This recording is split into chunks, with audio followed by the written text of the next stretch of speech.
बोलो भारत माता की ಎಲ್ಲಿವರೆಗೆ ಹೋರಾಟ ಮುಚ್ಚವರೆಗೂ ಹೋರಾಟ ಎಲ್ಲಿವರೆಗೆ ಹೋರಾಟ ಶಿಸ್ತಿನ ಪಕ್ಷ ಅನ್ನುವಂಥದ್ದು ಮತ್ತೊಮ್ಮೆ ಮಗದೊಮ್ಮೆ ಸಾಬೀತಾಗಬೇಕು. ಯಾವುದೇ ಕಾರಣಕ್ಕೂ ಯಾವುದೇ ಸಾರ್ವಜನಿಕನು ಅವರಪ್ಪ ಇವರು ಸರಿಯಾದ ರೀತಿಯಲ್ಲಿ ಹೋಗ್ತಾ ಇದ್ದಾರೆ, ಅವರು ಒಳ್ಳೆ ಕೆಲಸ ಮಾಡ್ತಾ ಇದ್ದಾರೆ, ಒಳ್ಳೆ ಒಂದು ಸಮಾಜಮುಖಿಯಾದ ಕೆಲಸ ಮಾಡ್ತಾ ಇದ್ದಾರೆ. ಭಾರತೀಯ ಜನತಾ ಪಕ್ಷ ಅಂದ್ರೆ ಬೇರೆಯವರಿಗೆ ಮಾದರಿ.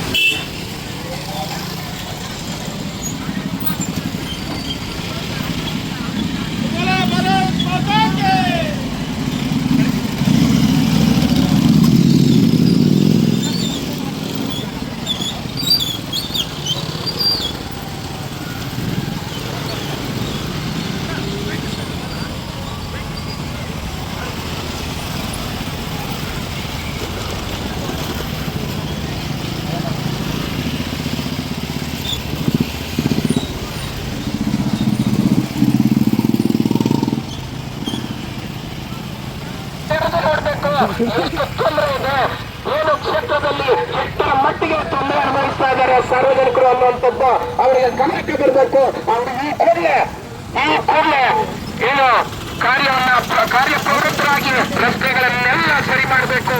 ಅದು ಅವರ ಜವಾಬ್ದಾರಿ. ಯಾಕಂದ್ರೆ ಈ ಕ್ಷೇತ್ರದ ಜನರ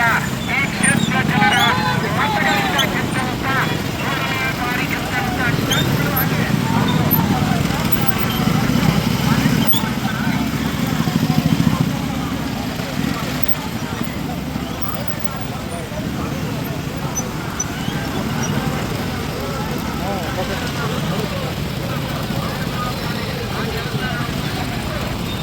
ಇರಬೇಕು. ಇದು ನಮ್ಮ ಹಕ್ಕು, ಇದು ನಮ್ಮ ಹಕ್ಕೊತ್ತಾಯ.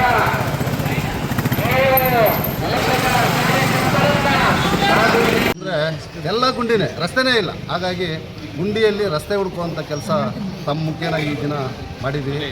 ಹಾಗಾಗಿ ಶಾಸಕರಿಗೆ ಹೇಳೋದು ಒಂದೇ, ದಯವಿಟ್ಟು ಮತ ಹಾಕಿದ್ದಾರೆ, ಆ ಮತದಾರರು ಜನಸಾಮಾನ್ಯರಿದ್ದಾರೆ, ಅವರು ಒಳ್ಳೆಯದನ್ನು ಮಾಡಿ ಕ್ಷೇತ್ರದ ಶಾಸಕರಾಗಿದ್ದೀರಾ, ಅವರ ಪ್ರೀತಿ ವಿಶ್ವಾಸವನ್ನು ಗಳಿಸಿ ಅಂತ ಶಾಸಕರಲ್ಲಿ ಹೇಳ್ತಾ ಅದನ್ನು ಫಿಲ್ಫಿಲ್ ಮಾಡಬೇಕಂತ ಹೇಳ್ತೀವಿ. ಹಾಗಾಗಿ ಈ ಭಾಗದಲ್ಲಿ ವಿಶೇಷವಾಗಿ ಬಹಳ ರೈತರು ಬಂಧುಗಳು ರಾಜ್ಯದ ಹಾಗೂ ದೇಶದ ಬೆನ್ನೆಲುಬು. ಆ ರೈತರನ್ನ ನಮ್ಮ ಜೊತೆ ನಿಂತ್ಕೊಂಡ್ರೆ ಅವ್ರಿಗೆ ಏನೇ ಆಗಲಿ ಈ ಭಾಗದಲ್ಲಿ KDB ಕೃಷಿ ಭೂಮಿಯನ್ನು KDBಗೆ 1500 ಎಕರೆ ಒತ್ತುವರಿ ಆಗಿದೆ. ಅದು ಈಗಾಗಲೇ ಸುಮಾರು ವರ್ಷದಿಂದ ಏನು ಅವರ ಅಜ್ಜನಹಳ್ಳಿಲಾಗಲಿ ಮುತ್ತಾನಲ್ಲೂರಾಗಲಿ ಅವ್ರದ್ದೇ ಆದ ಒಂದು ರೈತರ ಹೋರಾಟದಲ್ಲಿ ನಿರತರಾಗಿದ್ದಾರೆ. ಅದೊಂದೇ ಒಂದು ಈ ರೈತರ ಪರವಾಗಿ ಒಂದು ಮಾತನ್ನು ಶಾಸಕರಿಗೆ ಬಯಸ್ತೇನೆ. ಸದನದಲ್ಲಿ ಶಾಸಕರು ಒಂದು ಧ್ವನಿ ಎತ್ತಾರೆ, ನಾನು ನುಡಿಯಬೇಕಾದ್ರೆ ಈಗಲೇ ಕೊಡ್ತೀನಿ. ನಾನು ಸದನದಲ್ಲಿ ಧ್ವನಿ ಎತ್ತಾರೆ ಶಾಸಕರು. ಎಲ್ಲೋ ಕೆರೆ ಕಟ್ಟೆ ಮೇಲೆ, ಆನೇಕಲ್ ಕೆರೆ ಕಟ್ಟೆ ಮೇಲೆ ಡಬಲ್ ರೋಡ್ ಮಾಡಬೇಕನ್ನೋವಂಥ ವಿಚಾರವನ್ನು ಮಾನ್ಯ ಶಾಸಕರು ಇರ್ತಾರೆ. ಹಾಗಾಗಿ ಅದಕ್ಕೆ SC ಮಹದೇವಪ್ಪನವರು ಮಾತನ್ನು ಹೇಳ್ತಾರೆ, ಈಗ ರಸ್ತೆಯನ್ನು ಮಾಡಿಕೊಡ್ತೀವಿ, KDB ಅಕ್ವಿಜೇಷನ್ ನಡೀತಾ ಇದೆ, ಅಕ್ವಿಜೇಷನ್ ಮುಗಿದ ನಂತರದಲ್ಲಿ ಆ 2 ಕೆರೆ ಕಟ್ಟೆ ಮೇಲೆ 2 ಪಥದ ರಸ್ತೆಯನ್ನು ನಾನು ಮಾಡಿಕೊಡ್ತೀನಿ ಅಂತ ಶಾಸಕರಿಗೆ ಉತ್ತರವನ್ನು ಕೊಡ್ತಾರೆ. ಯಾರು ಮಹದೇವಪ್ಪನವರು, ವಿಡಿಯೋ ಕ್ಲಿಪ್ಪನ್ನು ಕಳಿಸ್ತೀನಿ. ಆದರೆ ಇಲ್ಲಿ ಶಾಸಕರು, ಈ ಕ್ಷೇತ್ರದ ಶಾಸಕರು ನಾಟಕ ಆಡ್ತಾ ಇದ್ದಾರೆ. KDB ಅಕ್ವಿಜೇಷನ್ ರೈತರ ಪರವಾಗಿ ಬಂದು ಆ ರೈತರನ್ನು ಕರ್ಕೊಂಡೋಗಿ ಮನವಿ ಪತ್ರವನ್ನು ಕೊಡ್ತಾರೆ ಯಾರು ಕೈಗಾರಿಕೆ ಸಚಿವರಿಗೆ. ಹಾಗಾಗಿ ಸದನದಲ್ಲೇ ಹೇಳ್ತಾರೆ KDB ಅಕ್ವಿಜೇಷನ್ ಆಗ್ತಾ ಇದೆ ಅಂತ ಹೇಳಿದ್ರೂ ಸಹ ಅಲ್ಲಿ ಸುಮ್ಮನೆ ಇದ್ದು ರೈತರಿಗೆ ಕಂಡೋರ್ಸೋಂಥ ಕೆಲಸ, ಒಂದು ಮನವಿ ಪತ್ರವನ್ನು ಕೊಡೋ ಮುಖೇನ ಈ ರೈತರಿಗೆ ಅಪಮಾನ, ಅನ್ಯಾಯ, ಮೋಸವನ್ನು ಮಾಡ್ತಾ ಇದ್ದಾರೆ ಅಂತ ಹೇಳ್ತೇನೆ. ಹಾಗಾಗಿ ಇವತ್ತು ನೀವು ಹೋರಾಟ ಮಾಡಿದ್ದು ಮೊನ್ನೆ ನಿಮ್ಮೆಲ್ಲ ಪ್ರೆಸ್ ಮೀಟ್ ಮಾಡಿದ್ದು ಸರ್, ಗುಂಡಿಗಳು ಎಲ್ಲಿದೆ ಅಂತ ಅವರು ಪ್ರೆಸ್ ಮೀಟಲ್ಲಿ ಕೇಳಿದ್ರು ಕಾಂಗ್ರೆಸ್ ಮುಖಂಡರು, ಅದಕ್ಕೇನಾದರೂ ಹೋರಾಟ ಇಟ್ಕೊಂಡ್ರೆ ಹೇಗೆ? ಇಲ್ಲಿ ಯಾರೋ ಪ್ರೆಸ್ ಮೀಟ್ ಮಾಡಿದ್ರು, ಕೇಳಿದ್ರು. ಪ್ರಜಾಪ್ರಭುತ್ವದಲ್ಲಿ ಯಾರು ಬೇಕಾದರೂ ಯಾರನ್ನ ಬೇಕಾದ್ರೂ ಕೇಳ್ಬೋದು, ಪ್ರಶ್ನೆ ಮಾಡ್ಬೋದು. ಅದಕ್ಕೆ ಸಂವಿಧಾನ ಡಾಕ್ಟರ್ ಬಾಬಾ ಸಾಹೇಬ್ ಅಂಬೇಡ್ಕರ್ ಅವರ ಸಂವಿಧಾನದಲ್ಲಿ ಇದೆ. ಹಾಗಾಗಿ ಪ್ರಜಾಪ್ರಭುತ್ವದಲ್ಲಿ ಯಾರು ಬೇಕೋ ಪ್ರಶ್ನೆ ಮಾಡ್ಬೋದು. ಪ್ರಶ್ನೆ ಮಾಡಿದ್ರು ಅನ್ನೋ ವಿಚಾರ ಅಲ್ಲ, ಜನಗಳಿಗೆ ಮಾನ್ಯ ಶಾಸಕರಿಗೆ ಗೊತ್ತಾಗಲಿ ನನ್ನ ಅಭಿವೃದ್ಧಿ ಅಧಿಕಾರ ಅಂತ ಹೇಳ್ತಾ ಇದ್ರಲ್ಲ, ಗೊತ್ತಾಗಲಿ ಅನ್ನೋ ದೃಷ್ಟಿಕೋನದಲ್ಲಿ ನಾನು ಅದನ್ನು ಈ ದಿನ ಈ ಪ್ರತಿಭಟನೆಯನ್ನು ಬೈಕ್ ರ್ಯಾಲಿ ಮುಖ್ಯನ ಹಮ್ಮಿಕೊಂಡಿದ್ವಿ. ಹಾಗಾಗಿ ಶಾಸಕರು ಹಲವಾರು ಜನ ನನ್ನ ಪ್ರಶ್ನೆ ಮಾಡಿದ್ರು. ಅದರಲ್ಲಿ ಒಂದೇ ಒಂದು ಉದಾಹರಣೆ ಶಾಸಕರ ಗಮನಕ್ಕೆ. ಆ ಪತ್ರಿಕಾಗೋಷ್ಠಿಯಲ್ಲಿ ನಮ್ಮ ಆತ್ಮೀಯ ಸಹೋದರರು ಬಿ ಪಿ ರಮೇಶ್ ಅಣ್ಣವರು ಬಹಳ ಸೊಗಸಾಗಿ ನನ್ನನ್ನು ಆಡಿ ಹೊಗಳಿದ್ರು. ನಾನು ಯಾವತ್ತೂ ಸಹ ಅವ್ರು ನಮ್ಮ ಸೋದರರೇ, ಯಾರು ರಮೇಶ್ ಅಣ್ಣವ್ರು, ಬಿ ಪಿ ರಮೇಶ್ ಅಣ್ಣವರು. ಹಾಗಾಗಿ ಬಿ ಪಿ ರಮೇಶ್ ಅಣ್ಣವ್ರಿಗೆ ಬಗ್ಗೆ ಮಾತಾಡೋಂಥದ್ದು ಏನೂ ಇಲ್ಲ. ಅವರು ಕಾಂಗ್ರೆಸ್ ಕಾಲದಲ್ಲಿ ಅವರೇ ಕಾಂಗ್ರೆಸ್ನ ಕಟ್ಟಿ ಬೆಳೆಸಿ ಬಹಳ ವರ್ಷಗಳ ಕಾಲ ಆ ಕಾಂಗ್ರೆಸ್ ಪಾರ್ಟಿಗೆ ಅವ್ರದ್ದೇ ಆದಂಥ ಕೊಡುಗೆ ಇದೆ. ಆ ಕೊಡುಗೆಯಲ್ಲಿ ಈ 13 ವರ್ಷಗಳ ಹಿಂದೆ ಅಷ್ಟೇ ಈ ಕ್ಷೇತ್ರದ ಶಾಸಕರು ಬಂದು ಅವ್ರು ಕಟ್ಟಿರುವಂಥ ಮನೇಲಿ ಸೇರಿಕೊಂಡಿರುವಂಥದ್ದು ಅವ್ರ ನೆನಪಿಗಿರಲಿ. ಹಾಗಾಗಿ ರಮೇಶ್ ಅಣ್ಣವರು ಬಹಳ ಏನೋ ಆಕ್ರೋಶದಲ್ಲಿ ಮಾತಾಡಿದ್ರು. ಅವ್ರ ವಿಚಾರವಾಗಿ ರಮೇಶ್ ಅಣ್ಣವರು ಪಾಪ ನಾನು ಹೇಳಲಿಕ್ಕೆ ಬಯಸ್ತೇನೆ, ಅವ್ರ ರಾಜಕೀಯ ಜೀವನದಲ್ಲಿ ಅವ್ರು ರಾಜಕೀಯ ಮಾಡಿದಾರಲ್ಲ ಅಷ್ಟು ವಯಸ್ಸು ಸಹ ನನಗೆ ಈಗ ಸಹ ಆಗಿಲ್ಲ. ಹಾಗಾಗಿ ಅವ್ರು ರಾಜಕೀಯವಾಗಿ ಅವ್ರಿಗೆ ಅಪಾರವಾದ ಗೌರವ ಇದೆ. ಅವ್ರು ಏನೋ ನನ್ನ ಬಗ್ಗೆ 2 ಮಾತು ಮಾತಾಡಿದರೆ ಅವ್ರಿಗೆ ದೇವ್ರು ಒಳ್ಳೇದು ಮಾಡಲಿ. ಆದರೆ ರಮೇಶ್ ಅಣ್ಣವ್ರಿಗೆ ಇನ್ನೊಂದು ಮಾತು ಹೇಳ್ತೀನಿ. ಶಾಸಕರು ಮಾಡಿದಂಥ ರಮೇಶ್ ಅಣ್ಣವ್ರಿಗೆ, ಪಾರ್ಟಿ ಕಟ್ಟಿದಂಥ ರಮೇಶ್ ಅಣ್ಣವ್ರಿಗೆ ಎಲ್ಲ ಹಲವಾರು ಜನ ಇದ್ದಾರೆ. ಶಾಸಕರು ಮೊನ್ನೆ ತಾನೇ ಇನ್ನೊಂದು ಸರ್ಕಾರ ಬಂದು ಚುನಾವಣೆ ಸಮಯದಲ್ಲಿ ಏನೆಲ್ಲ ಮಾತಾಡಿದ್ರು. ನಾನು ಆಶ್ವಾಸನೆಗಳು, ಅಧಿಕಾರ ಬಂದಾಗ ಎಲ್ಲರನ್ನೂ ಜೊತೆ ಕರ್ಕೊಂಡು ಹೋಗ್ತೀನಿ, ಅಧಿಕಾರದ ವ್ಯವಸ್ಥೆನ ಹಂಚ್ತೀವಿ ಅಂತ ಎಲ್ಲ ಮಾತುಗಳನ್ನು ಕೊಟ್ಟು ಗೆಲ್ಲಲಿಕ್ಕೆ ಕಾರಣಕರ್ತರಾಗಿದ್ದರು. ಆದರೆ ಶಾಸಕರು ಸರ್ಕಾರ ಬಂದು 3 ವರ್ಷ ಆಯಿತು. ರಮೇಶ್ ಅಣ್ಣವ್ರು ಕೇಳಕ್ಕೆ ಬಯಸಿದ್ದು ಒಂದೇ ಒಂದು. ಆದರೆ ಶಾಸಕರು ಈ ದಿನ 3 ವರ್ಷದ ನಂತರದಲ್ಲಿ ಒಂದೇ ಒಂದು ರಾಜ್ಯದಲ್ಲಾಗಲಿ ಹಲವಾರು ADA ಡೈರೆಕ್ಟ್ರುಗಳು ಮತ್ತು ADA KHB STR ಅವರು ಹಲವಾರು ಡೈರೆಕ್ಟ್ರುಗಳು ಅಧ್ಯಕ್ಷರು ಖಾಲಿ ಇದೆ. ಆದರೆ ಈವರೆಗೂ ಪಾಪ ರಮೇಶ್ ಅಣ್ಣವ್ರಿಗೆ ಯಾವುದು ಕಲ್ಪಿಸ್ಕೊಡಿಲ್ಲ. ದಯವಿಟ್ಟು ನಾನು ಶಾಸಕರಲ್ಲಿ ವಿನಂತಿಯನ್ನು ಮಾಡ್ಕೊಳ್ತೇನೆ, ಸಂಬಂಧಪಟ್ಟು ದುಡ್ದಂಥ ಅವ್ರಿಗೆ ಅಧಿಕಾರವನ್ನು ನೀಡಬೇಕಂತೇಳಿ ತಮ್ಮ ಮಾತಿನ ಮುಖಾಂತರ ತಿಳಿಸ್ತೇನೆ. ಮತ್ತು ಯಾರಿಗೂ ಕೊಟ್ಟಿಲ್ಲ ಅಂತಲ್ಲ, ಕೊಟ್ಟಿದ್ದಾರೆ. ಅವರ ಸುಪುತ್ರರಾದ ಸುಪುತ್ರ ಹೆಸರು ಉಲ್ಲಾಸರಾವ್ ಅವರಿಗೆ ಪಾಪ GKVKನಲ್ಲಿ ಸಹ ಡೈರೆಕ್ಟರ್ ಮಾಡಿದ್ದಾರೆ. ಅವ್ರು ಕೊಡಲಿಕ್ಕೆಲ್ಲ ಆಗ್ತೈತೆ, ಪಾಪ ಪಾರ್ಟಿ ಕಟ್ಟಿದವ್ರು ಕೊಡೋಕ್ಕಾಗಲ್ಲ. ಈಗಾಗಲೇ ಉಲ್ಲಾಸ್ ಅವ್ರು ಈಗಾಗಲೇ ನಮಗೆ ಬೆಸ್ತಮನಹಳ್ಳಿ ಯಲ್ಲಪ್ಪ ಅವ್ರು ಫೋನ್ ಮಾಡಿದ್ರು, ಮೊಮ್ಮಗ ಹುಟ್ಟಿದ್ದಾನೆ ಶಿವಣ್ಣಗೆ ಅಂತ. ದಯವಿಟ್ಟು ಉಲ್ಲಾಸ್ ಅವ್ರಿಗೂ ಒಂದು ಅಧಿಕಾರ ಕೊಟ್ಟಿದ್ದೀರಾ, ಮೊಮ್ಮಗನಿಗೂ ಒಂದು ರಿಸರ್ವೇಷನ್ ಮಾಡ್ಕೊಳ್ಳಿ ಅಂತೇಳಿ ತಮ್ಮ ಮಾಧ್ಯಮ ಮುಖಾಂತರ ಹೇಳಲಿಕ್ಕೆ ಬಯಸ್ತೇನೆ. ಸರ್, ಈಗಾಗಲೇ MP ಫಂಡು MP ಅವ್ರು ಮಾಡ್ತಾನೆ ಇದ್ದಾರೆ. ಯಾವತ್ತು ಆಗಿದ್ದಾರೆ MP ಆಗಿ 2 ವರ್ಷ ಆಗಿದೆ, 1.5 ವರ್ಷ ಆಗಿದೆ, ಬಂದಿದ್ದಾರೆ. ನಿನ್ನೆ ಎಲ್ಲ 70 ಕೋಟಿ ನಮ್ಮ ಕರ್ಕೂರು ಭಾಗದಲ್ಲಿ ಒಂದು ಪ್ಲಾಟ್ಫಾರ್ಮ್ ಮತ್ತು ಒಂದು ರೈಲ್ವೆ ಇದಕ್ಕೆ ಮಾಡಿದ್ದಾರೆ. ಸಣ್ಣ ಪುಟ್ಟ ಎಲ್ಲ ಮಾಡ್ತಾಯಿದ್ದಾರೆ. ಈಗ ನೀವು 15-100 ವರ್ಷದಿಂದ ಕತೆ ಕೇಳಿದ್ರೆ ನೀವು ಹಾಗಾದರೆ ಅವ್ರು ಮಾಡಿಲ್ಲ ಅಂತ ನೀವು ಮಾಡೋಕ್ಕಾಗಲ್ಲ ಅಂತನಾ? ಅವ್ರು ಮಾಡಿಲ್ಲ ಅಂದ್ರೆ ನೀವು ಮಾಡಲ್ಲ ಅಂತ ಅರ್ಥನಾ? ಮಾಡಿಲ್ಲ, ನೀವು ಮಾಡಿ ತೋರಿಸಿ ಮುಂದೆ MP ನೀವು ಗೆಲ್ಲಿ. ಹಾಗಾಗಿದೆ. ಆಮೇಲೆ ಮೊನ್ನೆ ತಾನೇ ಆನೇಕಲ್ ಭಾಗದಲ್ಲಿ ಚನ್ನಪರ್ವಾದಂಥ ಯಾರೋ ಮಹಿಳೆ ಮತ್ತು ಆರೋಹಳ್ಳಿ, ಈ ಭಾಗದ ಆರೋಹಳ್ಳಿ ಮಂಜುನಾಥ್ ತೀರೋಗಿರುವಂಥ ಒಂದು ಪ್ರತಿಭಟನೆಯನ್ನು ಮಾಡಿದ್ರು. ಆದರೆ ಈ ಕ್ಷೇತ್ರದ ಶಾಸಕರು ಗುಂಡಿ ಮುಚ್ಚಿ ಸ್ವಾಮಿ ಅಂತ ಕೇಳಿದ್ರೆ ನಮ್ಮನ್ನು ಬೆದರಿಸುವಂಥ ಕೆಲಸ ಮಾಡ್ತಾರೆ. ಹಾಗಾಗಿ FIR ಮಾಡಿ ನನ್ನೂ ಸಹ FIR ಮಾಡಿ ಅವರೊಂದು ಏನು ಹೇಳ್ಬೋದು ಅದಕ್ಕೆ ಬೆದರಿಕೆಯನ್ನು ಒಡ್ಡಿ ಅವ್ರ ಮಾನ್ಯತೆಯನ್ನು ಮೆರೆದಿದ್ದಾರೆ. ಮುಂದಿನ ದಿನಗಳಲ್ಲಿ ಜನಗಳೇ ಅವರಿಗೆ ಉತ್ತರ ಹೇಳುವಂಥ ಕೆಲಸ ಆಗ್ತೈತೆ. ಕೊನೆಯದಾಗಿ ಒಂದು ಶಾಸಕರಿಗೆ ಹೇಳಲಿಕ್ಕೆ ಬಯಸ್ತೇನೆ, ಬರೀ ಮಾತಲ್ಲೇ ಆಗಲ್ಲ. 13 ವರ್ಷ ಆಗಿದೆ ಇಲ್ಲಿ ರಿಸರ್ವೇಷನ್ ಕಾನ್ಸ್ಟಿಟ್ಯೂನ್ಸಿಯಲ್ಲಿ, ಆಶ್ರಯ ಕಮಿಟಿಯಲ್ಲಿ ನೀವೇ ಅಧ್ಯಕ್ಷರು. ಯಾರಿಗಾದರೂ ಪತ್ರಿಕಾ ಮಾಧ್ಯಮಗಳಿಗಾಗಲಿ, ಬಡವ್ರಿಗಾಗಲಿ, ಇಲ್ಲ ಯಾರಿಗಾದರೂ ಅರ್ಧ ನಿವೇಶನ ನಿಮ್ಮ ಅವಧಿಯಲ್ಲಿ ಕೊಟ್ಟಿರೋದೇ ಆದರೆ ನೀವು ಹೇಳಿದ್ದು ನಾವು ಕೇಳ್ತೀವಿ. ಈ KHBಗೆ 1000 ಎಕರೆ ಅಕ್ವಿಜೇಷನ್ ಮಾಡಿಸ್ತೀರಾ, KDBದು 1000 ಎಕರೆ ಅಕ್ವಿಜೇಷನ್ ಮಾಡಿಸ್ತೀರಾ. ಆದರೆ ಇಲ್ಲಿ ಬಡವರಿಗೆ ತಮ್ಮ ಓಟ್ ಹಾಕಿದಂಥವ್ರಿಗೆ ಆ ನೆಲೆ ಸೂರು ಕೊಡೋವಂಥದ್ದಕ್ಕೆ ಸ್ವಾಮಿ ನಿಮಗೆ ಜಾಗ ಇಲ್ವಾ? ಅದಾಗಿ ಬೇರೆ ಅಪಾರ್ಟ್ಮೆಂಟ್ ಕಟ್ಟೋದಕ್ಕೆ, ಕಟ್ಟಡಗಳು ಕಟ್ಟೋದಕ್ಕೆ ಯಾರೋ ಬೇರೆ ಕಡೆಯಿಂದ ಸಿಟಿಯಿಂದ ಬೆಂಗಳೂರಿಂದ ಬಂದು ಉಳಿದಂಥವ್ರಿಗೆ ನೀವು ಬಹುಮಾಡಿ ಕಟ್ಟಡವನ್ನು ನೀವು ಏನು ಹೇಳೋದು, ಏನು ಕಪ್ಕಾಣಿಕೆ ಅಂತ ತಗೊಂಡು ನೀವು ಕೊಡ್ತಾ ಇದ್ದೀರಲ್ಲ, ಇದು ಎಷ್ಟು ಸರಿ? ಈ ಭಾಗದ ಜನಸಾಮಾನ್ಯರು, ನಾಗರಿಕ ಬಂಧುಗಳು, ಮಾಧ್ಯಮ ಮಿತ್ರರು ಇವರೆಲ್ಲ ಏನಾಗಬೇಕು, ಎಲ್ಲಾದರೂ ಒಂದು ಅರ್ಧ ಸೈಟ್ ಕೊಟ್ಟಿರೋ ಇತಿಹಾಸ ಇದ್ದರೆ ದಯವಿಟ್ಟು ನೀವು ಹೇಳಿ. ಹಾಗಾಗಿ ದಯವಿಟ್ಟು ಶಾಸಕರಲ್ಲಿ ವಿನಂತಿಯನ್ನು ಮಾಡ್ಕೊಳ್ತೇನೆ. ಸರ್, ಆಮೇಲೆ ಕೊನೆಯದಾಗಿ ಕಾಂಗ್ರೆಸ್ ಅವರು ಹೇಳ್ತಾ ಇದ್ದಾರೆ ಉಳ್ಳಳ್ಳಿ ಶ್ರೀನಿವಾಸ್ ಅವರು ಹೋರಾಟ ಮಾಡ್ತಾ ಇರೋದು ಟಿಕೆಟ್ಗೋಸ್ಕರ, ರಸ್ತೆಗೋಸ್ಕರ, ಸಾರ್ವಜನಿಕ ಹಿತಾಸಕ್ತಿ ಅಲ್ಲ ಅವ್ರದ್ದು. ಅವರು ಬಿ ಫಾರ್ಮ್ ಪಡ್ಕೊಳೋದಕ್ಕೆ ನಾನಿದ್ದೀನಿ ಪಕ್ಷದಲ್ಲಿ ಅಂತ ಹೇಳೋದಕ್ಕೆ ಈ ಹೋರಾಟ. ಈಗ ಸರ್, ಕಾಂಗ್ರೆಸ್ಸಲ್ಲಿ ಶಾಸಕರು ಶಿವಣ್ಣವರೇ, ಕಾಂಗ್ರೆಸ್ಸಲ್ಲಿ ನಾನು ಟಿಕೆಟ್ ಕೇಳ್ತಾ ಇದ್ದೆ. ನಾನು ಭಾರತೀಯ ಜನತಾ ಪಾರ್ಟಿಯಲ್ಲಿ ನಾನು 2023 ಚುನಾವಣೆಯಲ್ಲಿ ನಿಂತು ಜನರ ಆಶೀರ್ವಾದ ಇಲ್ಲದಂಥ ಸೋತಂಥವ್ರು. ಆ ಸೋತಿರೋವಂಥದ್ದಕ್ಕೆ ನನ್ನ ವಿರೋಧ ಪಕ್ಷದ ಕೆಲಸ ಏನಾಯಿತು ಅದು ನಾನು ಮಾಡ್ತಾಯಿದ್ದೀನಿ. ನೀವು ಆಡಳಿತ ಪಕ್ಷದ ನಾಯಕರಾಗಿ ನೀವು ಮಾಡಿ ಸ್ವಾಮಿ. ನನ್ನ ಟಿಕೆಟ್ ಬಗ್ಗೆ ನಿಮ್ಗೆ ಯಾಕೆ ಬಂದಿಲ್ಲ? ಹಾಗಾದ್ರೆ ನಿಮ್ಗೇನೋ ಕಾತ್ರ ನನಗೆ ಸಿಗಲ್ಲ ಅಂತ, ಶಿವಣ್ಣವ್ರು ಸಿಗಲ್ಲ ಅಂತ ಹೇಳಿದ್ರೆ ಕಾತ್ರ ಇದೆಯಾ? ನಾನು ಟಿಕೆಟ್ ವಿಚಾರ ನೀವು ಯಾಕೆ ಮಾತಾಡ್ತೀರಾ? ನಾನೇನು ಚುನಾವಣೆ ಯಾವುದೂ ಇಲ್ವಲ್ಲ. ಈಗ ನಾಳಿದ್ದು 2 ತಿಂಗಳು 3 ತಿಂಗಳಿದೆ ಚುನಾವಣೆ. ನನ್ನ ಚುನಾವಣೆ ನಮ್ಮ MLA ಚುನಾವಣೆ ಇರೋದು 2 ವರ್ಷ ಇದೆ.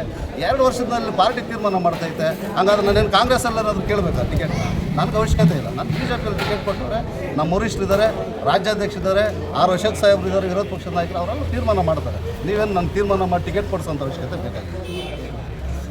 ಸರ್, ಈಗ ರೈತರ ಬಗ್ಗೆ ಹೇಳಿದ್ರು ಸರ್, ನಾವು ವಿರೋಧ ಪಕ್ಷದ ನಾಯಕ ಅಶೋಕ್ ಅಂದರೆ ನೀವು ಕೂಡ ಕರ್ಕೊಂಡೋಗಿದ್ದೀವಿ.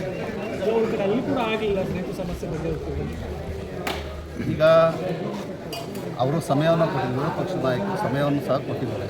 ಈ ಭಾಗದ ರೈತರ ಮುಖಂಡರನ್ನು ಸಹ ನಾನು ಚರ್ಚೆಯನ್ನು ಮಾಡಿದ್ದೀನಿ. ಹೋದ ಭಾನುವಾರ ಸಹ ನಾನು ಸಭೆ ಕೂಡ ನಾನು ಸಹ ಹಾಜರಿದ್ದೆ. ಆ ಸಭೆಯಲ್ಲಿ ಸಹ ರೈತ ಮುಖಂಡರು ಹೇಳಿದ್ದಾರೆ, ಅವ್ರನ್ನ ಕರ್ಕೊಂಬಂದು ವಿರೋಧ ಪಕ್ಷದ ನಾಯಕರನ್ನ ಸಮಯ ಕೊಡ್ತೀನಿ, ಕರ್ಕೊಂಬನ್ನಿ, ಮಾತಾಡೋಣ, ನಮ್ಮ ಸಮಸ್ಯೆ ಬಗೆಹರಿಸಿ ಆದಷ್ಟು ಅಂತ ಹೇಳಿದ್ದಾರೆ. ನನಗೆ ಕೊಟ್ಟಿರುವಂಥ ಕೆಲಸ ನಾನು ಸಂಪೂರ್ಣವಾಗಿ ಅವ್ರನ್ನ ಕರ್ಕೊಂಬಂದು ರೈತರ ಮುಂದೆ ನಿಲ್ಲಿಸಿ ಅವ್ರ ಕಷ್ಟ ಇದೇ ಆನೇಕಲ್ಲಲ್ಲಿ ಗುಂಡಿ ತಪ್ಪಿಸ್ಲಿಕ್ಕೆ ಹೋಗಿ ಒಂದು ಮುಗ್ಧ ಜೀವ ಹೋಯ್ತು. ಇವತ್ತು ಆ ಫ್ಯಾಮಿಲಿಗೆ ಯಾರು ಜವಾಬ್ದಾರಿ ತಗೊಳ್ಳೋದಿಲ್ಲ. ಏನಾದರೂ ಹೇಳಿದ್ರೆ ನಾನು ನೋಡ್ತಾ ಇದ್ದೆ, ಮೊನ್ನೆ ಇವ್ರಲ್ಲೇ BJP ಕಡೆಯಿಂದನೇ ಅಲ್ಲಿ ಒಂದು ರ್ಯಾಲಿ ಮಾಡಿದಾಗ ಹೇಳಿದ್ರು 30 ವರ್ಷಗಳಿಂದ ಅವರೇನೂ ಮಾಡಲಿಲ್ಲ, ಮತ್ತೆ ನಮ್ಮನ್ನು ಯಾಕೆ ಹೇಳ್ತಿದ್ದಾರೆ ಅಂತ. 30 ವರ್ಷದಿಂದ ಅವ್ರು ಮಾಡಲಿಲ್ಲ ಅಂತ ನಿಮ್ಮನ್ನು ಕುಣಿಸಿದೀವಲ್ಲ, ನೀವು ಏನು ಮಾಡ್ತಿರಲ್ಲ, ಬಿಟ್ಕೊಡಿ ಮತ್ತೆ ಅವ್ರಿಗೆ ವಾಪಸ್ಸು, ಯಾಕೆ ನೀವು ಇಟ್ಕೊಂಡಿದ್ದೀರಾ? ಅದು ಸಾಲದು ಅಂತ ಈಗ ಈಗ ನೋಡಿದ್ರಿ, ಈಗ ಮೀಡಿಯಾದವರೆಲ್ಲ ನೋಡಿದ್ರಿ ನಮ್ಮ ರಸ್ತೆಗಳು ಹೇಗಿದೆ ಅಂತ. ನಮ್ಮ ರಸ್ತೆಗಳಿಗೆ ಒಂದು ಡಾಂಬರೀಕರಣ ಮಾಡ್ಲಿಕ್ಕೆ ಆಗದೆ ಇರೋರು ನಮ್ಮ ಜಮೀನುಗಳನ್ನ ತಗೊಂಡು ನಮ್ಮನ್ನು ಉದ್ಧಾರ ಮಾಡ್ತಾರೆ ಅಂತ ಎಲ್ಲಿದೆ ಹೇಳಿ? ಪ್ರಿಯಾಂಕಾ ಖರ್ಗೆ ಮಾತಾಡಿದ್ರೆ RSS ಅಂತ ಹೇಳ್ತಿದ್ದಾರೆ. ನನಗೆ ಗೊತ್ತಿಲ್ಲ ಪಾಪ ಅವ್ರಿಗೆ RSS ಬಗ್ಗೆ ಎಷ್ಟು ಪ್ರೀತಿ ಇದೆಯೋ ಏನೋ ಗೊತ್ತಿಲ್ಲ. ಅದನ್ನ ಬಿಟ್ಟು ಇಲ್ಲಿ ನಾವು ರೈತರ ಬಗ್ಗೆ ಏನು ಕಷ್ಟಪಡ್ತಾ ಇದ್ದೀವಿ ರೈತರೆಲ್ಲ, ಅದ್ರ ಬಗ್ಗೆ ಮಾತಾಡ್ಲಿಕ್ಕೆ ಆಗೋದಿಲ್ಲ. ಒಂದು RSS ಪಕ್ಷದವರು ಒಂದು ಕೋಲ್ ಇಟ್ಕೊಂಡಿದ್ದಾರೆ ಅಂದ್ಬಿಟ್ಟು ಇದಕ್ಕೆಲ್ಲ ರ್ಯಾಲಿ ಮಾಡಿದ್ರು ಅಂತ ಇದಕ್ಕೆಲ್ಲ ಇವರು ಬಾಯಿಗೆ ಬಂದಾಗೆ ಉದ್ದುದ್ದ ಹೇಳಿಕೆಗಳನ್ನ ಕೊಡ್ತಾ ಇರ್ತಾರೆ. ಯಾಕೆ ನಾವು ರೈತರು ರ್ಯಾಲಿ ಅಂತ ಮಾಡಿದಾಗ ಯಾಕೆ ನಾವು ಕಣ್ಣು ಕಾಣಿಸ್ತಾ ಇಲ್ವಾ? ನಮ್ಮ ಕಷ್ಟಗಳಿಗೆ ಕಣ್ಣು ಕೇಳಿಸ್ತಾ ಇಲ್ವಾ? DCM ಅವರು ಪಾಪ DK ಶಿವಕುಮಾರ್ ಅವರು ತುಂಬ ಚೆನ್ನಾಗಿ RSSದು ಏನಿದೆ ಈ ಸದಾ ಮಾತೃಭೂಮಿ ವ್ಯವಸ್ಥೆ ಪದ್ಯ ಹೇಳಿನೇ ಪಾಪ CM ಆಗಿಬಿಟ್ರು. ಪಾಪ ಪ್ರಿಯಾಂಕಾ ಖರ್ಗೆ ಅವರು ಇದನ್ನೇ ಪ್ಲಾನ್ ಮಾಡ್ತಾ ಇದ್ದಾರೆ, ಅವರು CM ಆಗಲಿಕ್ಕೆ ಪ್ಲಾನ್ ಮಾಡ್ತಾ ಇದ್ದಾರೆ. ಮತ್ತು ಇವರ ಹೊಲಸು ರಾಜಕಾರಣಗಳನ್ನ ಪಕ್ಕಕ್ಕಿಟ್ಟು ನಮ್ಮ ಕರ್ನಾಟಕದಲ್ಲಿ ಏನು ರೈತರು ನಾವು ಬೀದಿಗಳಲ್ಲಿ ಹಳಿತಾ ಇದ್ದೀವಿ, ನಮ್ಮ ಬಗ್ಗೆ ಸ್ವಲ್ಪ ಗಮನ ಕೊಡ್ಲಿಕ್ಕೆ ಹೇಳಿ. ಅಭಿವೃದ್ಧಿ ಮಾಡ್ಲಿಕ್ಕೆ ಅಂತ ಮಾತಿದ್ರೆ BJP ಕಾಂಗ್ರೆಸ್ ಈ ಥರ ಅಲ್ಲ. ಈಗ BJP ಅವ್ರು ಮಾಡಲಿಲ್ಲ ಅಂತ ಕಾಂಗ್ರೆಸ್ಗೆ ಓಟ್ ಹಾಕಿ ನಾವು ಗೆಲ್ತಿದ್ದೀವಲ್ವಾ? ಮತ್ತೆ ನೀವೇನು ಕರೆದು ಗುಡ್ಡಾಗ್ತಾ ಇದ್ದೀರಾ ಇಲ್ಲಿ ಹೇಳಿ? ಏನಾದರೂ ಮಾಡ್ತಿದ್ದೀರಾ? ನೀವು ಏನು ಮಾಡ್ತಿಲ್ಲ ಅಂದಾಗ ನೀವು ಸರ್ಕಾರ ಬಿಟ್ಟು ಬನ್ನಿ, ನಾವು ವಾಪಸ್ ಅವ್ರನ್ನೇ ಕೊಡಿಸ್ತೀವಿ ಸರ್ಕಾರದಲ್ಲಿ. ನಾವು ಮಾಡಲ್ಲ, ಅವರು ಮಾಡಲ್ಲ, ಏನು ಜಗಳ ಮಾಡ್ಲಿಕ್ಕಿದ್ದೀರಾ? ವಿರೋಧ ಪಕ್ಷದವರು ಇರೋದು ಏನಕ್ಕೆ? ನೀವು ತಪ್ಪು ಮಾಡ್ತಿದ್ರೆ ಅದನ್ನು ಪ್ರಶ್ನೆ ಮಾಡ್ತಿದ್ದಾರೆ. ಆಗ ಪ್ರಶ್ನೆ ಮಾಡ್ಲಿಕ್ಕೆ ಹೋದಾಗ FIR-ಗಳಾಗ್ತಾ ಇದ್ದೀರಲ್ಲ, ಇದು ಯಾವ ನ್ಯಾಯ? ಅಂದರೆ ಕಾನೂನು ಒಂದು ಪಕ್ಷಕ್ಕೆ ಮಾತ್ರನಾ, ಬೇರೆಯವ್ರಿಗೆ ಇಲ್ವಾ? ಇವರು ರ್ಯಾಲಿಗಳು ವಿಧಾನಸೌಧ ಮುಂದೆ ರ್ಯಾಲಿಗಳು ಮಾಡ್ತಾರೆ, ಧರಣಿಗಳು ಕೂತ್ಕೊಳ್ತಾರೆ. ಯಾಕೆ? ಆಗ ಯಾರು ಕೇಳಿದ್ರು? ಆಗ ನಿಮ್ಮ ಮೇಲೆ FIR ಹಾಕ್ಬೇಕಲ್ವಾ? ಎಷ್ಟು ಜನಕ್ಕೆ FIR ಹಾಕಿದ್ದಾರೆ? ವಿಧಾನಸೌಧದಲ್ಲಿ ಸದನಗಳು ನಡೀತಾ ಇರುವಾಗ ಕೂತ್ಬಿಟ್ಟು ಇವರು ಬೇಕಾಬಿಟ್ಟಿಗಳು ಕುತ್ಕೊಂಡು ಮಾಡ್ತಾ ಇದ್ದಾರೆ ಅಲ್ವಾ? ಯಾಕೆ ನಿಮ್ಮ ಹತ್ರ ಟಾಪಿಕ್ಗಳಿಲ್ವಾ? ಇಲ್ಲಿ ರಾಜ್ಯದಲ್ಲಿ ಜನತೆ ಅಲಿತಾ ಇದ್ದಾರೆ. ನಿಮ್ಮ ಹಳ್ಳಿಗಳಲ್ಲಿ ನೋಡಬೇಕು, ಸ್ವಿಮ್ಮಿಂಗ್ ಪೂಲ್ ಇಲ್ಲ ಅಂತ ಮಕ್ಕಳಿಗೆ ಕೃತಕವಾಗಿ ಸ್ವಿಮ್ಮಿಂಗ್ ಪೂಲ್ ಮಾಡಿ ಕೊಟ್ಟಿದ್ದಾರೆ. ಯಾಕಂದ್ರೆ ಈಜಾಡ್ಲಿಕ್ಕೆ ಇವರು ಮಾಡಿದ್ರೆ ಸ್ಟೇಡಿಯಂ ಅಭಿವೃದ್ಧಿ, ಯಾಕೆ ರೈತರು ಏನಾದರೂ ಅವ್ರ ಭೂಮಿಗಳು ಮಾಡ್ಲಿಕ್ಕೆ ಆಗಿಲ್ಲ ಅಂತ ಏನಾದರೂ ಕೊಟ್ಟರೆ ಅದು ಮಾತ್ರ ಅಭಿವೃದ್ಧಿ ಆಗೋದಿಲ್ವಂತೆ. ನಮ್ಮ ಭೂಮಿಗಳು ಬಂದಿರೋ ಅಂತ ಹೇಳ್ತಾರೆ. ನಮ್ಗೆ ಈ ವರ್ಷ ಉಳುಮೆ ಮಾಡ್ಲಿಕ್ಕೆ ಆಗದೆ ಇದ್ರೆ ನಾವು ಬರೋ ವರ್ಷ ಮಾಡ್ಕೊಳ್ತೀವಿ. ಈಗ ಉದಾಹರಣೆಗೆ ಶಿವಣ್ಣನವ್ರಿಗೆ ಇವತ್ತು 3 ವರ್ಷ ಆಗಿದೆಯಲ್ಲ, 15 ವರ್ಷಗಳಿಂದ ಗೆದ್ದಿದ್ದಾರೆ. ಇವ್ರಿಗೆ ಯಾವುದೇ ಒಂದು ಪದವಿ ಕೊಡಲಿಲ್ಲ. ಯಾಕೆ ನೆಕ್ಸ್ಟ್ ಯಾಕೆ ಬೇಕು ಇವ್ರಿಗೆ ಪದವಿ? ಇವ್ರು ನಾನು ಲಾಯಕಂತಾನೆ ಅಲ್ವಾ? ಬೇಡ, ಹೋಗ್ಬೇಡಿ, ಬಂದ್ಬಿಡಿ ನೀವು. ನಿಮಗೆ ಯಾವುದೇ ಒಂದು ಸದನದಲ್ಲಿ ನಿಮಗೆ ಒಂದು ಮಿನಿಸ್ಟ್ರಿ ಕೊಡಲಿಲ್ಲ ಅಂದರೆ ನೀವು ಯಾಕೆ ಪಾರ್ಟಿಸಿಪೇಟ್ ಮಾಡ್ತಾ ಇದ್ದೀರಾ? ಇವ್ರಿಗೆ ಒಂದು ನ್ಯಾಯ, ನಮಗೆ ಒಂದು ನ್ಯಾಯ. ನಮ್ಮ ಭೂಮಿಗಳಿಗೆ ಈ ವರ್ಷ ಯಾವುದೋ ನಮಗೆ ಫೈನಾನ್ಷಿಯಲ್ ಪ್ರಾಬ್ಲಮ್ ಇರುತ್ತೆ, ನೀರಿನ ಪ್ರಾಬ್ಲಮ್ ಏನೋ ಇರುತ್ತೆ. ನಾವು 1 ವರ್ಷ ಏನಾದರೂ ಭೂಮಿಗಳನ್ನು ಬಿಟ್ಟರೆ ಅದು ಬರಡು ಭೂಮಿ ಅಂತಾರೆ. ಈಗ ರಾಜಕಾರಣಿ ಆಗಿ ಇವ್ರು 15 ವರ್ಷಗಳೇ ನಾವು ಹೇಳ್ತಿದ್ವಿ. ಏನು ತಪ್ಪಾಗ್ತಾ ಇದ್ದಾರೆ? ಯಾವುದೂ ಇಲ್ವಲ್ಲ. ನಾವು ಇದೇ ನಮ್ಮ ವೇದಿಕೆಗೆ ಬನ್ನಿ ಅಂತ ಕರೆದಾಗ ಬರಲಿಲ್ಲ. ಈಗ ಬಂದಿದ್ದಾರೆ, ವಿರೋಧ ಪಕ್ಷದವ್ರು ಮಾಡಿದ್ದಾರೆ ಅಂತ ಹೇಳಿದಾಗ ವಿರೋಧ ಪಕ್ಷದವ್ರು ನಮ್ಮ ವೇದಿಕೆಗೆ ಬಂದಿದ್ರು, ನಮ್ಮ ಸಪೋರ್ಟಿಗೆ ನಿಂತಿದ್ದಾರೆ. ಬನ್ನಿ, ನೀವು ಮಾಡಲಿಲ್ಲ, ನೀವು ನಮ್ಮ ಸಪೋರ್ಟ್ ಇದ್ದೀರಾ ಅಂದರೆ ಬನ್ನಿ. ಒಂದೇ ಒಂದು ಹೇಳಿಕೆ ಮೀಡಿಯಾ ಮುಂದೆ ಕೊಡಿ, ನಾವು ನಿಮ್ಮ ಪರ ಇದ್ದೀವಿ, ರೈತರ ಭೂಮಿ ಉಳಿಸ್ಕೊಡ್ತೀವಿ ಅಂತ. ಇದಲ್ವಾ ನೀವು ಮಾಡಬೇಕಾಗಿರೋದು? ಮಾತೆತ್ತಿ ನಾವು ಮಾಡಲಿಲ್ಲ, BJP ಅವ್ರು ಮಾಡಿದ್ದಾರೆ, BJP ಅವ್ರು ಬಂದಿದ್ದಾರೆ, ಅವ್ರು ಹೇಳ್ತಿದ್ದಾರೆ ನಾವು ನಿಮ್ಮ ಪರ ಇದ್ದೀವಿ ಅಂತ. ಯಾವುದೇ ರೀತಿ ನಿಮ್ದು ಭೂ ಅಕ್ವಿದೇಷನ್ ಆಗ್ಲಿಕ್ಕೆ ನಾವು ಬಿಡೋದಿಲ್ಲ, ನಾವು ನಿಮ್ಮ ಜೊತೆನೇ ಇದೀವಿ ಅಂತ. ಈಗ ಕಾಂಗ್ರೆಸ್ ಅವರು ಇದನ್ನೇ ಮಾಡ್ಬೇಕಲ್ವಾ? 3 ಸಲ ನಾವು ಆಯ್ಕೆ ಮಾಡಿ ಮತ್ತೆ ಯಾಕೆ ನಿಮ್ಮನ್ನ ಗೆಲ್ತಿದ್ದೀವಿ? ಯಾವುದಕ್ಕೂ ನೀವು ಉತ್ತರ ಕೊಡ್ತೀರಾ. ನಾವು ರೈತರ ಪರ ಅಂತ ಮನೇಲಿ ಕೂತ್ಕೊಂಡು ಹೇಳಿದ್ರೆ ಇದೆಲ್ಲ ನಡೆಯೋದಿಲ್ಲ. ಮೊದಲು ನಮ್ಮ ರಸ್ತೆಗಳಿಗೆ ಡಾಂಬರೀಕರಣ ಮಾಡಿ, ಇಲ್ಲಿ ಆಗ್ತಾ ಇರೋ ಎಷ್ಟೋ ಸಾವು ನೋವುಗಳಿಗೆ ಯಾರು ಇಲ್ಲಿ ಜವಾಬ್ದಾರಿ, ಯಾರು ತಗೊಳ್ತಾರೆ ಜವಾಬ್ದಾರಿ, ಅದನ್ನೆಲ್ಲ ತಪ್ಪಿಸಿ ಆಮೇಲೆ ನೀವೇನಾದ್ರೂ ಅಭಿವೃದ್ಧಿ ಅಂತ ಏನಾದ್ರೂ ಮಾಡಿದ್ರೆ ನಮಗೆ ಸ್ಟೇಡಿಯಂ ಬೇಕಾಗಿಲ್ಲ. ನಮ್ಮ ಮಕ್ಳು ಯಾರಾದ್ರೂ ಹೋಗಿ ಸ್ಟೇಡಿಯಂ ಅಲ್ಲಿ ಯಾರಾದ್ರೂ ಆಡ್ತಾರ? ನಮಗೆ ಸ್ಟೇಡಿಯಂಗೆ ಹೋಗಿ ದುಡ್ಡು ತಗೊಂಡು ಕುತ್ಕೊಂಡು ನೋಡೋ ಅಷ್ಟು ಪುರ್ಸತ್ತುಗಳು ನಮ್ಗೆ ಇದೆಯಾ? ನಮ್ಮ ಹಳ್ಳಿ ಜನಕ್ಕೆ ನಮ್ಗೆ ಯಾಕ್ರೆ ಬೇಕು ಸ್ಟೇಡಿಯಂ? ಒಂದೇ ಒಂದು ಆನೇಕಲ್ ರಾಗಿ ಕಣಜ ರಾಗಿ ಇದು ಮಾಡ್ಕೊಳ್ಳಿದ್ದಕ್ಕೆ ನಮಗೆ ಒಂದು ಕರೆಕ್ಟ್ ಆದ ಒಂದು ಜಾಗ ಇಲ್ಲ. ಏನು ಶಾಸಕರಾಗಿ ನೀವು 15 ವರ್ಷ ಶಾಸಕರಾಗಿ ಏನು ಮಾಡಿದಿರಾ ಹೇಳಿ? ನಮಗೆ ಮಾತಾಡಿದ್ರೆ ರಾಜಕೀಯ, ನಮಗೆ ರಾಜಕೀಯ ಬೇಡ ಸರ್. ನಾವು ರಾಜಕೀಯನ ಪಕ್ಕಕ್ಕಿಟ್ಟೆ ನಾವೆಲ್ಲ ರೈತರನ್ನ ಬಂದಿದ್ದೀವಿ ಅಲ್ವಾ? ಏನು ಮಾಡ್ತಾ ಇದ್ದೀರಾ ನೀವು? ಯಾವುದೇನು ಡಿ ಕೆ ಶಿವಕುಮಾರ್ ಹೇಳ್ತಾರೆ ಏನಂತ, ರೈತರೇ ಇಲ್ಲ ಅಂತ. ನಾಳೆ ದಿನ ನಮ್ಮ ಜಮೀನು ಏನೋ ಅಕ್ವಿದೇಶನ್ ಏನೋ ಆಗ್ಬಿಡುತ್ತೆ ಸರ್. ನೀವು ರೈತರೇ ಇಲ್ಲ ಅಂತ ಹೇಳ್ತಾರೆ, ರೈತರಿಗೆ ನಾವು ಇದು ಮಾಡ್ಕೊಳ್ಬೋದು. ನೀವು ಮನುಷ್ಯ ಇಲ್ಲ ಅಂದರೆ ನಾವು ಹೆಂಗೆ ಪ್ರೂವ್ ಮಾಡ್ಕೊಳ್ಳೋದು ಹೇಳಿ? ಮನುಷ್ಯ ಅಲ್ಲ ಅಂದರೆ ನಾವು ಏನು ಮಾಡ್ಬೇಕಂದ್ರೆ ಮನುಷ್ಯ ಅನ್ನೋದಕ್ಕೆ ನಾವು ಹೆಂಗೆ ಪ್ರೂವ್ ಮಾಡ್ಕೊಳ್ಬೇಕು? ಈ ಮಾತು ಹೇಳೋದಿಲ್ವ? ಹೇಳ್ತಾರೆ ಅವರು. ಅವ್ರಿಗಿರೋ ಈಗ ಅಧಿಕಾರ ದರ್ಪ CM ಆದ್ಮೇಲೆ ಅಂತ ನಾವೇನು ತಡಿಲಿಕ್ಕಂತೂ ಆಗ್ತಾ ಇಲ್ಲ. ಈಗಿರೋವಾಗ ನೀವು ನಮ್ಮ ಜಮೀನುಗಳನ್ನೆಲ್ಲ ಕಿತ್ಕೊಂಡು ನೀವು ಏನು ಉದ್ಧಾರ ಮಾಡ್ಲಿಕ್ಕೆ ಹೋಗ್ತಾ ಇದ್ದೀರಾ? ಮೊದಲು ಆನೇಕಲ್ ರಸ್ತೆಗಳಿಗೆ ಡಾಂಬರೀಕರಣ ಮಾಡಿ ಇಲ್ಲಿ ಮೂಲಭೂತ ಇವಾಗ ಇಲ್ಲಿ ಬಿದ್ರೆ ಸುತ್ತಮುತ್ತಲು ಹಾಸ್ಪಿಟ್ಲ್ ಇಲ್ಲ, ನಾವೆಲ್ಲ ಹೋಗ್ಬೇಕು ಅಂದ್ರೆ ನಮ್ಮ ಪ್ರಾಣ ಹೋದ್ರೆ ಪರವಾಗಿಲ್ವಾ? ಪ್ರಾಣ ಹೋದ್ರೆ ಪರವಾಗಿಲ್ಲ, ಯಾರು ಲೆಕ್ಕ ಕೇಳೋದಿಲ್ವಾ? ಯಾರು ಲೆಕ್ಕನೇ ಕೇಳೋಂಗಿಲ್ವಾ? ನಮ್ಮ ಜಮೀನುಗಳಿಗೆ ಮಾತ್ರ ಬೇಕು. ಯಾಕಂದ್ರೆ ಅವ್ರು ಕೈಗಾರಿಕೆಗಳು ಕಟ್ಟಾರಂತೆ. ಯಾರಕ್ಕೆ ಸ್ವಾಮಿ ಕೈಗಾರಿಕೆಗಳು ಕಟ್ತೀರಾ? ನಾವು ಉದ್ಧಾರಕ್ಕೆ ಆಗ್ಲಿಕ್ಕೆ ಕೊಡ್ತಾ ಇದ್ದೀರಾ? ಇಲ್ಲ ಹೋಗ್ಲಿ, ನಮ್ಮ ಭಾಗದಲ್ಲಿರೋ ಒಂದಷ್ಟು ಜನಕ್ಕೆ ನೀವು ಕೈಗಾರಿಕೆಗಳನ್ನು ಕೊಟ್ಟು ನಮ್ಗೆ ಕೊಡ್ತಾ ಇದ್ದೀರಾ. ಯಾರೋ ಬರ್ತಾರೆ, ಯಾವುದೋ ಕಡೆಯಿಂದ ಬರ್ತಾರೆ, ಅವ್ರು ಕೊಡ್ತಾ ಇದ್ದೀರಾ. ಅದ್ರಲ್ಲಿ ನಮ್ಗೇನು ಉಪಯೋಗ ಇದೆ? ನಾವೀಗ ಮನೆಯಲ್ಲಿ ಚಿಕ್ಕ ಮಕ್ಕಳಿಂದ ಹಿಡಿದು ದೊಡ್ಡ ಮಕ್ಕಳವರೆಗೂ ನಾವು ನಮ್ಮ ಗದಗಳಲ್ಲಿ ನಾವು ಕೆಲಸ ಮಾಡ್ತಾ ಇದ್ದೀವಿ. ಇಂಥ ಅಷ್ಟು ಜನ ಕೆಲಸ ಬಿಟ್ಬಿಟ್ಟು ನೀವು ಮನೆಗೊಂದು ಕೆಲಸ ತಗೊಂಡು ನಾವೇನು ಮಾಡೋಣ? ವಲಸು ರಾಜಕಾರಣ ಹೇಳ್ತಾ ಇದೀವಲ್ಲ, ವಲಸು ರಾಜಕಾರಣ ಮಾಡ್ತಾ ಇದ್ದಾರೆ. ಇದು ತಪ್ಪು. ಒಂದು ಪಕ್ಷದವರು ಅಂದಮೇಲೆ ವಿರೋಧ ಪಕ್ಷದವರು ಕೇಳುವಾಗ ನೀವು ಅದಕ್ಕೆ ಆನ್ಸರ್ ಮಾಡಬೇಕು. ಅವ್ರ ಮೇಲೆ FIR ಹಾಕೊಂಡು ಏನು ಉದ್ಧಾರ ಮಾಡ್ತೀರಾ ಸಮಯ? ಅಂದರೆ ಪ್ರಶ್ನೆ ಮಾಡೋ ಹಕ್ಕಿಗಳೇ ಇಲ್ವಾ?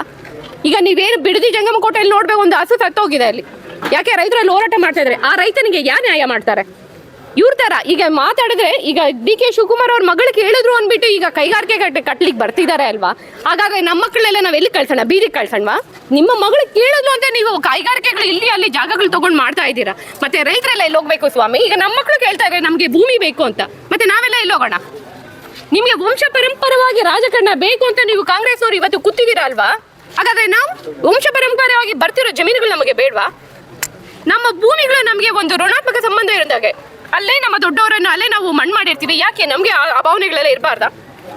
ಇದನ್ನೆಲ್ಲ ಬಿಟ್ಟು ದಯವಿಟ್ಟು ನಿಮ್ಮ ವಲಸು ರಾಜಕಾರಣವನ್ನು ಬಿಟ್ಟು ಮೊದಲು ರಸ್ತೆಗೆ ಡಾಂಬರೀಕರಣ ಮಾಡಿ, ಮತ್ತು ನಮ್ಮ ಜಮೀನು, ರೈತರ ಜಮೀನು ಏನಿದೆ ಅದನ್ನ ಭೂ ಅಕ್ವಿದೇಶನ್ ಏನಿದೆ ನೀವು ಅವೈಜ್ಞಾನಿಕವಾಗಿ ಏನು ಮಾಡ್ತಿದ್ದೀರಾ? ಮೊದಲು ಅವೆರಡನ್ನು ತೆಗೆದು ಆಮೇಲೆ ಬನ್ನಿ. ಇಲ್ಲ ಅಂದರೆ ನಿಮಗೆ ಆಲ್ರೆಡಿ ಕಾಂಗ್ರೆಸ್ ತುಂಬಾ ಭಾಗ್ಯಗಳು ಕೊಟ್ಟಿದೆ, ನಾವು ಇನ್ನೊಂದು ಭಾಗ್ಯ ಕೊಡ್ತೀವಿ ರೈತರನ್ನು. ಪಕ್ಕ ಕಾಂಗ್ರೆಸ್ ಅನ್ನು ಮನೇಲಿ ಕುಣಿಸೋ ಕೆಲಸ ನಾವು